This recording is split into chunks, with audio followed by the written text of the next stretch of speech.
बंधु मैंने जय जगन्नाथ। देखो बंधु मैंने आज मु डिस्कसन करुच्ची पीएम किसान विषय रे कारण कहवा गले आज अपराह्न पीएम किसान रो 21तम किस्ती मिलवाक जाऊँगी।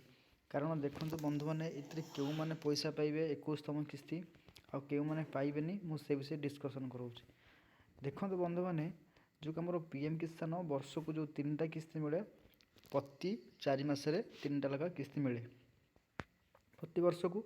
देखो ए वर्षर आमर जो किस्तीटा मिलवा लास्ट किस्तीटा आम रहा नवेम्बर 19 डिक्लेयर कराई कि काली अपराह्न आमको जो मैंने पैसा पाऊले आ जो मान KYC हो जाइए तो से मैंने पैसा पाइबे अपराह्न 1:30 पीएम किसान 21तम किस्ती आसब।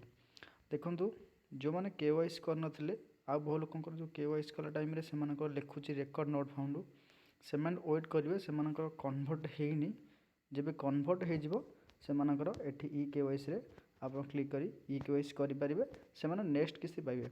बर्तमान जो मैंने पैसा पाऊले जो मन KYC कंप्लीट हो जाए तो से काली 1:30 पीएम किसान 21तम किस्ती पाइबे। तो यहाँ समस्त शेयर कर दिंतु एटा पूरा कन्फर्म देखो ये साइड में मेंशन करा देखो। तो जब वीडियोटा आपको भल लगी निश्चिंत शेयर करेंगे चैनल सब्सक्राइब करेंगे। धन्यवाद। जय जगन्नाथ।